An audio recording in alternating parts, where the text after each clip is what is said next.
Hi, and welcome back. We've got the CIH podcast today, but not just a podcast, also a video cast for those watching back. So Julie, a warm welcome. We've got Julie Hayden with us, President of Chartered Institute of Housing, and we're going to be talking all about Julie's fantastic new campaign, Rooted in Resilience. If you've not come across me before, my name is Rachel and I am Director here at CIH for Policy, Communications and External Affairs. And delighted to be pairing up with you again, Julie. We were working together, weren't we, at the All Ireland Summit recently, talking about this. It was a fantastic session. So really looking forward to having a bit of time to get into it a bit more and keep spreading the word about your fantastic campaign. Thank you. So let's get going. Let's hear, Julie, all about your sort of the beginnings of it, I suppose. What inspired you to launch the campaign? Why are you calling it Rooted in Resilience? Rooted in Resilience. Rooted in Resilience came from my own lived experiences, so both personally and professionally. So when I look back at my life and my career, some of the moments that shaped me, I guess, were moments that demanded strength, patience, determination and patience, something that my dear old dad didn't have much of. And resilience isn't, it isn't something that individuals need, it's something that our sector needs. When we look back at the last few years, Rachel, they've been incredibly challenging for housing organisations. And, when we think about the regulatory pressure that keep coming, the financial strain, rising expectations, and a growing resident need, they all kind of feed into what housing professionals want to deliver as a service.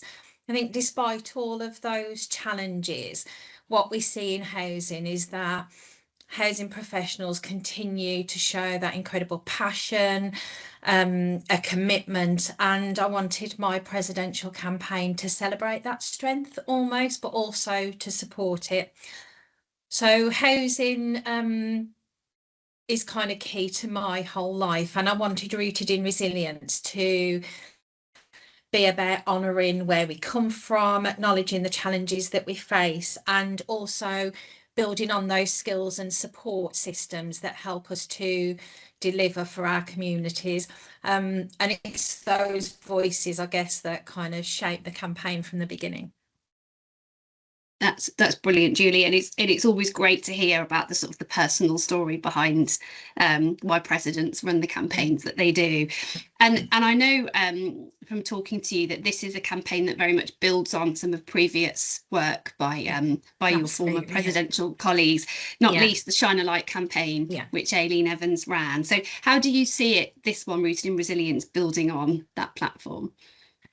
When I looked back at previous presidents, because it was really important for me, Rachel, to not just have a year where I can deliver and, give something back to CIH and to housing, but also think about some of the fantastic work that's gone before me from previous presidents. And when I look back at Shine a Light, that really opened a vital conversation about wellbeing and mental health across the sector, and I guess told us that it's okay to talk and it's okay not to be okay. So Rooted in Resilience builds on that, but also broadens it. And I think what Rooted in Resilience kind of says is that wellbeing is strengthened when we listen. So not just to colleagues, but to residents too. And I think then also when we think about Ellie's recent campaign, Choose Housing, we're asking people to choose a career that's fundamental to supporting people's lives, but that's also shrouded in this legislation, regulation, the challenge. Shine a Light for me was a crucial campaign because it opened a real kind of honest and much needed conversation about mental health in our sector, and it almost gave people the permission, I think, to talk about wellbeing at work, but not as a weakness, but as an essential part of our professional life. So when I think about Rooted in Resilience, that builds on that foundation by exploring things like how wellbeing connects to performance, because that's really key, how resilience can be strengthened through culture, and how organisations can embed emotional and mental health support into strategic priorities. So Rooted in Resilience, I guess, asks, what do we do next? How do we build the structures, the behaviours and the cultures that can sustain our people for the long term?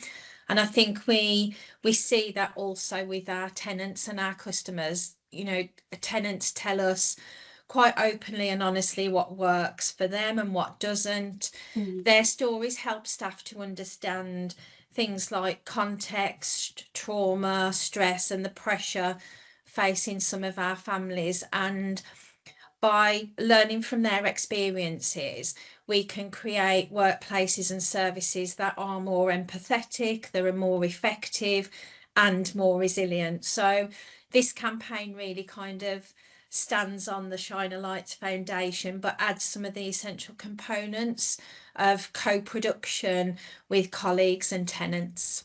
Yeah, that's brilliant. And if anyone is listening rather than watching, they can't see the beautiful kind of imagery that's sitting behind you as you talk about that, with a tree grounded, with, you know, blooming, if you like, but with its Yeah. roots clearly firmly in the ground. There's a lot of symbolism there. That's great. So just moving in then to some of the aspects of the campaign and the Yeah. toolkit, which I know we're working with you on to develop. Within it, you Yeah. talk about the pillars of Yes. resilience, don't you? So, and there's some real clarity around that as people have a chance to read it. So, perhaps you can tell those people listening who haven't yet had a chance to have a look, how do you see those pillars translating into concrete actions for housing organisations? What does it, you know, look and feel like in practice? For me, those pillars are not just theoretical, they are meant to be practical, and they translate then into actions such as introducing or strengthening some of the reflective practice sessions, and improving the way we supervise and manage. So it includes emotional check-ins, not just caseload updates. One of the key things for us in Wolverhampton Homes is that we have maintained a focus in terms of training managers around psychological safety and how to spot where individuals are perhaps not being their usual self. And I think thinking about that, Rachel, you mentioned about the event in at the All Ireland Summit just recently, and we heard some powerful stories from two colleagues on the presentation set that we did. And I think for me, it's about the practicalities of how that works. So embedding some of that trauma-informed approach into the frontline roles is key, alongside things like, you know, making sure workloads are monitored and manageable. And I think also making space for professional development and that little bit of kind of skill stretch, because I think, you know, some challenge and some stress is good, but it has to be managed and it has to be right for people.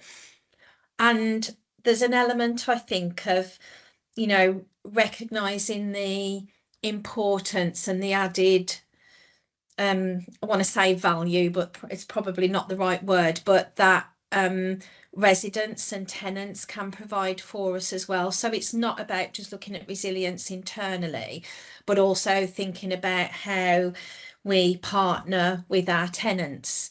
I think when we think about emotional resilience and emotional intelligence, that grows the more we can hear about people's stories, their lived experiences, and supporting our tenants to, I guess, to support us as part of that service redesign reduces some frustrations for tenants and customers, but also strengthens trust. And I think certainly for some of the work in Wolverhampton, that's an area that we're continuing to build on now, thinking about that cultural resilience, the community resilience. So translating the pillars, I think, into action means investing in tenant panels, co-design sessions, even some kind of resident-led training, and certainly the accessible feedback channels. And for me, they're not optional add-ons. It's really core to kind of building those resilient systems for our colleagues, our stakeholders, our customers. Yeah, that's brilliant, and really timely, because of course that very much fits in with the conversations we're having around the sector, around tenant voice, tenant Yeah, scrutiny, meaningful absolutely. engagements, Yeah, drawing on lived experience. So I know some really practical things to yeah, take away. So building on that point around how do you become resilient, and as you sort of touched on, there's an element yeah, of stretch you have to go through in yeah, order to build that, but yeah, we don't want it to feel overwhelming. So I know a big part of your campaign, Julie, is about embracing what you call a yeah, growth mindset. So yes. how does that work for you? How would you define a growth mindset in a housing sector context? I think growth mindset is, I think it's really important in whatever kind of area that you're working in.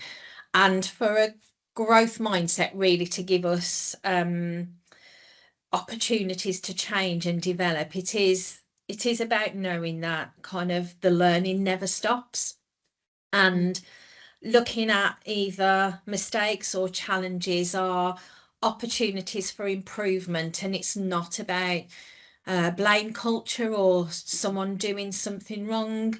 I think it's certainly, like, when we think about how the sector has evolved, um, and housing almost has changed constantly for at least the amount of years that I've been lucky enough to be part of that kind of housing community. But for me, growth mindset is not about fearing a change. It's about seeing it as part of our purpose. So, you know, staying open to learning and understanding that we can gather that learning from each other, from partner organisations, from the work that the CIH do. And I think this is one of the important areas for me personally, but also for our housing professionals, is that CIH offer such a wealth of knowledge, of sharing, of experiences. And I think sometimes we don't really see what is there. So I think it's staying open to learning, understanding where we can gather that learning from, using tenants, using their experiences, their stories, as I've said before, is one of the greatest sources of learning that we can have. And I think it's about then understanding that we don't always get it right. But by listening, by adjusting, by trying things again, and I've lost count of the times probably people, certainly just within our organisation, have said, well, we've tried that and it didn't work. And I think, well, that was a different point in time. It was with different people. And actually, we have a duty to the customers that we serve to make sure that we embrace every opportunity. So every complaint, every conversation, every bit of feedback, I guess, is an opportunity for us to grow. And that growth mindset is about embracing that. Yeah, that's brilliant. I love that. I've written that down. The learning never stops, and Yeah, certainly, obviously, working for the professional body, that's our bread and butter, yeah, recognizing that. So yeah, and of course yeah, there'll be people listening that might not even have heard of CIH before. I know podcasts go far and wide. So if people are yes, listening and working in housing and haven't checked out what's part of the membership offer, absolutely. Have a certainly look. encourage people to Yeah, have a look, because so much of what you've touched on in terms of mentoring, peer support, yeah, continuous professional development, all part of the package, isn't it? yes, absolutely. That's brilliant. And so you've touched on well-being as part of some of what you've shared so far, and I wondered if we could just get into that a little bit more, because well-being sometimes is seen as one of those kind of nice to haves, Yeah, and the reality is, for some people, sometimes it just feels like, well, I haven't got time, I'm too busy yeah, to think about well-being, or it yeah, feels a bit tick boxy. yeah. But really interested in your thoughts and reflections, and it builds on the Shine a Light campaign, of course, on why is mental well-being not just a nice to have in our sector, but really something essential that we must Yeah. make some time for. I, I I think it is, Rachel. One of the things that you've touched on is about, it was I think, considered this nice to have, a nice bit of pink fluffy HR stuff. But for me, I think you know, when you look at the people in the housing profession, they support some individuals and families that are experiencing severe stress, trauma, sometimes crisis, and that emotional kind of labour is very real. Housing work can be emotionally demanding.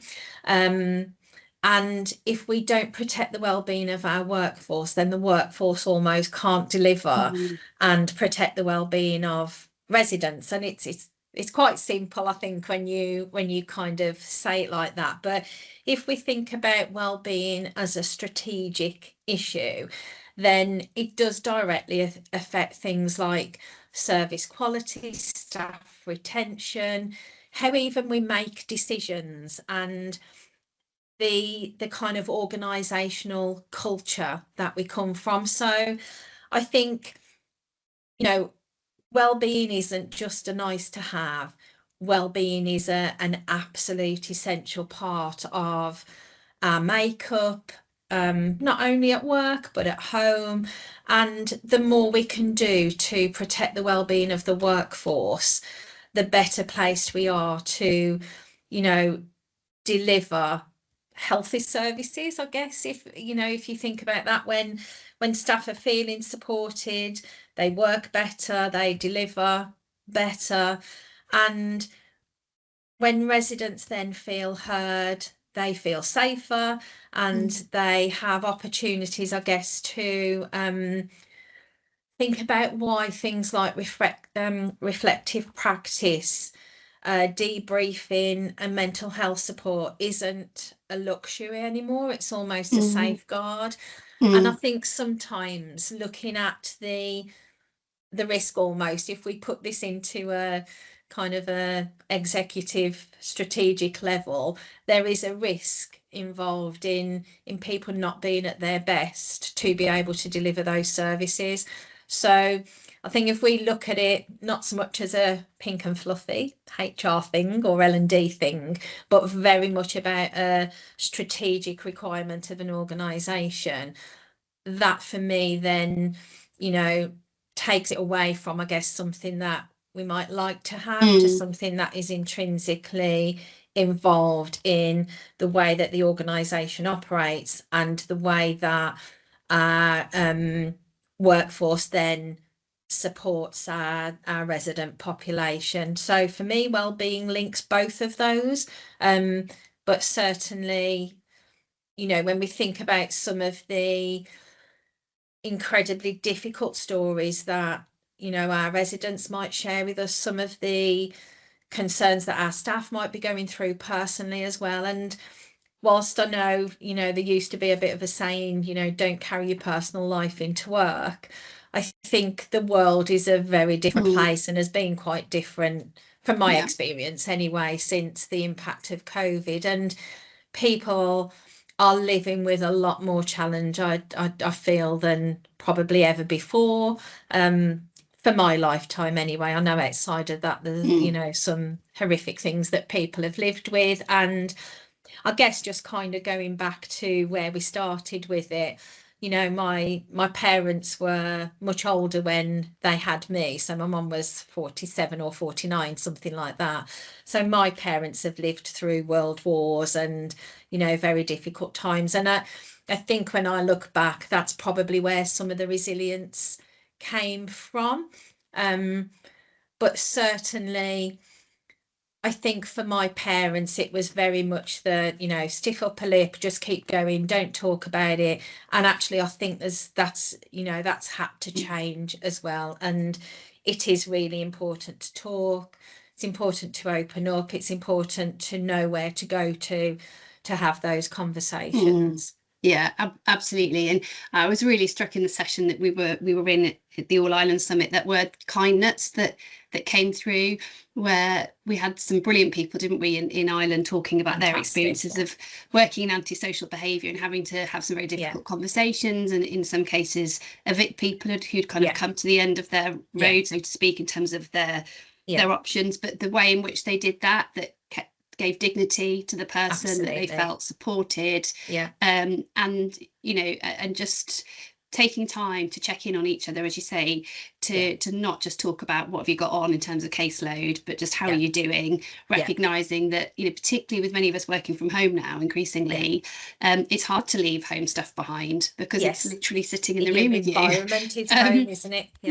And that, depending on your role, some of the circumstances you'll be in as a housing officer, for example, could be really quite triggering. We've got sadly increasing instances of domestic abuse. We know that will impact people that we are working with, as well as supporting, and all sorts of things can be triggering in a way that you're not always prepared for. And I know sometimes people have said that perhaps there's a nervousness about just having the conversation and asking someone, how are you doing, in a way that you are really asking and giving them permission to take the time to perhaps open up a bit. And people are worried about what to do with what might come back. And again, I think there was a reminder at the session we were in that you don't have to be the expert to then try and sort everything out if someone does share some challenges, but it's about knowing across the organisation the policies that you would draw on, the signposting services, the employee support, so that we can support people with whatever it is, whether that's just a listening ear and in some cases a hug, through to signposting to some ongoing practical support and maybe adjustments in workload and so on. So coming on to some of the practical ways organisations can embed wellbeing into their culture, I wonder if you can share maybe some of the things that you do then in Wolverhampton that brought that to life. Absolutely. One of the things that you touched on, Rachel, that came across in absolute heaps when we were at the All Ireland Summit was about that kind leadership. And that's something that our chief exec, Sean Aldis, very often demonstrates through the organisation, and certainly something, as a senior team and, flowing down through the organisation. And for us, it's very much about meaningful well-being being lived and not just laminated. So, it's not just about a policy or a poster on the wall. But it is very much about listening to staff through that kind of genuine conversation, and certainly responding to stress indicators and not ignoring them. And from a manager point of view, a line manager point of view, we know our people probably better than anyone else in the organisation. And part of what we do at Wolverhampton has been about training our leaders to have difficult but compassionate conversations. And very often you'll hear Sean talk about carefrontation, and I think that's really important to be able to deal with difficult conversations but compassionately. And certainly, what you talked about, Rachel, about not feeling that you have to be the expert in everything, because very often we may not be, but it is about listening and being able to signpost, where people can go. One of the other things that we have looked at in Wolverhampton Homes is about allocating proper resources, if you like, to wellbeing initiatives. So we have regular MOT days where they're very well attended. And actually through that, we've been able to support people that may have got to a point where, they couldn't face coming into work today. And I guess if I go back to that, the importance of wellbeing part of the strategic approach of the organisation, we do want to be able to provide those opportunities that might prevent someone from falling ill or not feeling great. So I think when you look at well-being outcomes, they have to be measured with the same seriousness and the same kind of strategic approach as our operational KPIs. But I think there's an element of not only opening those conversations, but I think also as an individual, knowing when you can help or when you can't help. And we talked about this a little while ago within the organisation, when we were looking at the mental health first aiders and how we offer that support, but we don't create roles where those people feel they have to take on everything. So it is about that, you know, making sure that where staff are able to say, look, I'm struggling, there's no fear of any judgment, but there's also that awareness raising and training for leaders to be able to either take the conversation or be able to signpost someone. And I think, again, just thinking about how we include our tenant representatives in reviewing some of those service pressures. And interestingly, there was an article a little while ago just about how challenges for our frontline services are starting to increase when we look at some tenant or resident behaviour. And actually, our tenant group hadn't really considered that. And I think that's really important as well, is understanding, you know, what's happening in the environment and how that might affect staff. And also, I think, you know, for staff being able to work with other people. So, you know, is there a buddy system that you can have? The mentoring and coaching that we provide internally is another opportunity. But I think more importantly is people just being brave enough to have a conversation, because sometimes the bravery in actually standing up and saying, do you know what, I don't feel great at the moment because of this, is often a very, very difficult first step to take. And we want to be able to ensure that we've got systems and processes and people in place that can take that information and do the right thing with it. Yeah, that's so powerful, isn't it? And actually, you've answered the next question I was going to ask you, which is around the role of leadership in this and setting the culture, because it's got to start from the top, hasn't it? We can say all of this, but if you don't feel in terms that the culture, which is set at the top, creates an environment in which you can be honest and know that you'll be safe if you do open up a bit and say you're struggling. So that kindness and that vulnerability, which I think we have seen a shift, haven't we, in recent years, that you can be the CEO and you can still say you might be struggling with something, and that's not a weakness. Actually, that's a strength to open up like that. But you've got to talk about psychologically safe environments, don't we? So you've got to feel safe in doing that, and that people will respond respectfully in a supportive manner, and that's hard to do, to make yourself vulnerable, because once you've shared something, you know, it's out there, isn't it? But then people can get behind you and support. And actually there was a report out, I was listening to on the radio just last week or the week before, around the rising number of absences from work and the cost to the economy, and obviously all sorts of practical knock-on effects. And a lot of it was linked to growing numbers of people struggling with their mental health, and sort of where do you go in terms of support. And we do know quite often, if you're feeling under work pressure, some people respond by throwing themselves into work and working harder, and for others they step away because they can't cope.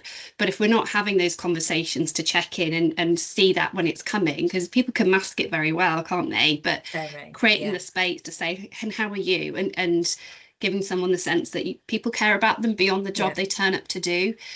Because, you know, it's amazing when you do have those conversations, isn't it? How often people are dealing with a huge number of issues. And increasingly, I think a lot of leaders now, particularly, will be in that sandwich generation where you're supporting children at home at different stages, as well as elderly parents, a busy job. It's a struggle, isn't it? And if we're not honest about the reality of that, we also give out the impression that everyone's just kind of gliding through, and the reality is most people are grappling. And the more you can share and get that peer support, the more effective we can all be. So you talked about leadership, and you touched on kind of peer resilience and support. And again, the CIH mentoring platform is great for that. So it might be that people listening are in an organisation which does great stuff on this already, and there's an opportunity to be a mentor or a mentee and buddy up. But if people don't have that opportunity, there's also the mentoring platform, which if people are a member, they can sign up for.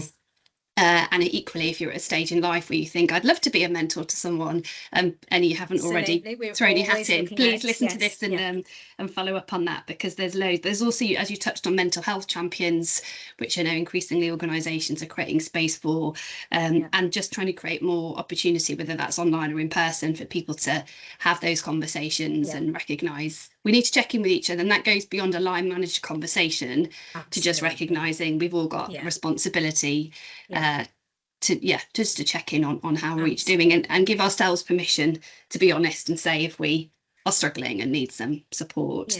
Yeah, So just building on the sort of, we've talked about leaders, you've talked about leaders, but we've got a brilliant group, as you know, Julie, at CIH, the CIH Futures Network, and they ran a yes, survey recently, and the results will be shared in the coming weeks. And one of the yeah, questions was in that was around what, how supported do you feel? Have you ever felt burnt out? So there was quite a yeah, lot touching on the themes in your campaign. yes. So I wonder what you might say about the role of young people and people who've been in the sector for a bit longer in supporting on some of the practical themes that your campaign is touching on. Absolutely. I guess that inter kind of generational connection is really key. So I've got two children who are both kind of just coming into their 30s now, and their approach to work is very different to mine. However, I would say, they've taken some of my positive traits and always turn up on time and, kind of consider other people, which is brilliant. But I think when we think about that intergenerational resilience, if you like, it's about sharing some of that wisdom, some of the energy. Like, I love the energy of Beck and Josh at home and in everything that they do, and that experience and kind of new ideas. And for me, that's the one of the great things about being challenged, is taking that time, I guess, back to resilience, to reflect and to think about how that might work. And when you think about some of the young professionals coming into the world of work, they bring such amazing creativity, digital skills, and experienced staff, I guess, have got some of that expertise and stability. And then if you kind of bring in as well that kind of resident and customer Mm, experience, they've got real world insight and understanding around their communities. mm, And CIH Futures is very much about representing the future of housing. Their voice keeps us grounded, ambitious. I love the ambition, and connected to the next generation. And for me, that will help us to think about how we prevent burnout, how we build confidence, and also how we strengthen the identity of our profession. And certainly that's something, Rachel, when we talked about the strategy, the membership strategy for mm, CIH, there's a whole conversation about a different group of people, how we reach them, how they learn. And I think, if just thinking back to, I guess, some of the leadership element of it, and that, you know, what do what role do leaders play, I guess, in that kind of building that resilient culture, and talking about, um we don't pretend everything is fine, because it very rarely is. There are periods where it's great, but they're also challenging. And I think, where we can all have that human mm, approach. We are still human at the end of the day, and that vulnerability almost is not seen as a weakness, but actually it develops the trust and openness. And that, for me, I think, when we think about, our leaders of the future, and what they can learn from us, and actually some of what they don't want to take from us, or works mm, better, I think is really key. So bringing younger professionals, people with, a lifetime of experience probably in housing, customers, kind of bringing those areas together, you have the development of a sector that can stand really strong through whatever challenge comes next, I guess. Yeah, I love that. And that's so true. I've got teenagers and I can see already in the way they talk, their approach to how they envisage working life is probably Yeah, very different to how yeah, I went into it. And certainly when I yeah, joined, I think the answer was to get on. You just had to work all the hours there were. absolutely. Yeah, And I yeah, think that's quite rightly not an expectation young people no, would have, yeah, and was yeah. never necessarily very healthy. So there's No. yeah, there's some positive change. So I'm conscious that we could go on forever, Julie, but we'll have to come to the end shortly. But we've got lots more of these to come, I know. So just starting to think about long-term legacy, and I know that sounds strange when you're only just starting out on the presidential journey, but I know that you're absolutely looking at this as something like previous campaigns that will land Yeah. and stand the test of time beyond this year. So what do you hope beyond the year that you will be speaking to this? You hope Rooted in Resilience will leave as a long-term legacy for the housing sector? It's so strange, Rachel, when you talk about that kind of legacy, because it feels like we've only just got started, Yeah. but we're already kind of a year goes so fast. I can remember Ellie saying as well, it just flies by in an Mm, instant. I guess for me, um, I hope the campaign can leave a legacy where there's a shared language of resilience across the sector, and where well-being and lived experiences become embedded into organisational strategies. Um, I think the things in terms of practical tools and frameworks, there are a lot of tools out there that we can use, but I think what's important for me, and something that came actually just following our regulatory inspection, and also an event that I'd done, a roundtable event, was just about ensuring that whatever we create in terms of our organisations, we take into account the resident voice or the tenant voice. mm, And I think for me, that's essential to the workforce resilience. So those practical tools and frameworks that we can use in organisations, you know, they may be something that we can translate into um, things that our tenant communities can use as well. And mm, also where there's a cultural shift almost, where well-being and resilience is seen as shared between staff and communities as well. I think ultimately, if the legacy is kind of seen and realised, it's somewhere where we see the sector almost where tenants and professionals stand side by side, and that learning and shaping and improving together is something that's done on a day-to-day basis, and not something that has to sit in a policy or something somewhere. yeah, absolutely. So lived and breathed. Yeah, I love that. So I guess final question then, and it's always good to end with a kind of call to action. What next? yeah, What are I'll say three, but it doesn't have to be three, but a yeah, couple of actionable things that housing professionals listening to this or watching back can do, maybe just this week, just to get going, to yeah, strengthen their resilience and get behind the absolutely. delivery of the campaign. Yeah. I would say the first one is schedule yourself a reflective pause. And if this is something that you're not familiar with or not used to doing, it can take a little time just to get into it. But if you allocate 5 minutes at the end of the day just to process what's happened, it does two things.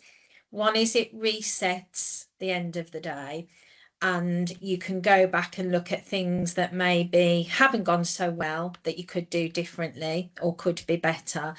But also it's a focus on what has gone well. And I think for a lot of us, we don't do that Mm, regularly enough. So it may feel a bit, what was the word someone said, a bit woo woo, but it's such a key part of just stopping and thinking. So that would be my first thing. My second would be connect with a colleague, share a challenge, ask a question, offer support, have a cup of whatever you drink, and have a chat, but connect. And I think, Rachel, you mentioned this a little bit earlier, just about, the more we're at home, the less we do that, really. And, whereas in the office, it might have been the conversation around the water cooler or in the kitchen, having a cuppa. Not everybody has that opportunity in every day. So connect with a colleague or a tenant, share a challenge, whatever that might be. And my third thing would be, do one thing that invests in your growth. Whether that's just reading a briefing, have a look at the CIH website, what's available, sign up for a session, think about a new skill, and then back to your reflective pause. Is there something in there that you could look at and think, oh, okay, this is somewhere I might be able to learn a new skill? Because the more that we do that, if we're all taking that approach, then we all will have something to offer someone else as well. And that's where the power of things like mentoring and coaching come into their own, really. So I think if you think about resilience, it builds through small intentional actions that are repeated consistently. And the more you do it, the more it becomes your normal every day. I love that, Julie. That's so clear, so simple. But there's that saying, isn't there, about, changing the world one step at a time, one person at a time. And I love the idea. It's a domino effect, isn't it? By just stopping, giving yourself permission to start to think, then to connect, to look at how you can support other people, give back, and invest in yourself, and not feel that that's selfish. And actually, that's what it's all about, isn't it? In growing in professionalism, and as you've touched on, the CIH frameworks, which obviously we'll share as well through your toolkit, create a really helpful platform for that. You can record your continuous professional development, your CPD. You can go to a webinar and then capture it in the platform and just think, what am I taking from that? Where might I want to do some more? But that can be anything from conversations that you might have at conferences, the networking there, through to the webinars, podcast training, and that reflective practice, I know, is part and parcel of the culture and how we sort of make this really land beyond head knowledge to sort of to heart connection. And as you said earlier, the learning never stops. We're never there, are we? There's always, every day's a school day. That's for sure. Julie, thank you so much. I feel like we could go on for a lot longer. It's always incredibly inspiring listening to you, and I'm really excited for this campaign. I think it's so powerful, so simple, and that's why it's so powerful. And everybody can be part of helping to bring it to life. And as you say, to be sharing that common language and playing a part, whether you're the CEO, whether you've just joined the organisation, and thinking about how you help embed resilience. And if you're starting out in your career, this is about building good practice in from the start and good habits, isn't it? For those who've been around a bit longer, might be a bit harder just to change the way of thinking and working, but we can all do it if we're open to it. And share some of those good news stories, Rachel, as well. Absolutely. Because we don't do that enough, certainly, 100%. And actually, one of the things I think we can look at doing is how can we create the space for people who've then heard you speak, whether that's listening back to this, or you'll be out and about. I know you've got a busy year as president, and just create the space for people to feedback. What are they learning since? And certainly, I know, as we've touched on, and sorry for those who are going to have FOMO for not being at the All Ireland Summit, but that session we finished with, where we heard from Neve and Lindsay about the power of this in practice, it was sort of shivers down the spine, really, wasn't it, in terms of the impact of it lived out. So it clearly makes a difference, and the more people that can be part of the change movement that comes with this, the better. So thank you so much, Julie. If this was all new for people listening today, then do have a look at the CIH website, where you'll see much more information on Julie's campaign, and that will be developing over the year. And we haven't had time to get into today the fundraising that you're doing alongside this, but there's also some really important charitable work to fundraise for charities across the UK and Ireland who are supporting in this space as well. So we'll include the links for that. But thank you, Julie, so much. I look forward to seeing you again soon and hearing more about it. And for everybody watching or listening back, thank you for being with us today. Hope you found it helpful, and look out for some more webinars and podcasts coming soon. So have a good rest of the day, Julie, and I shall see you soon. Thank you. Thank you, Rachel.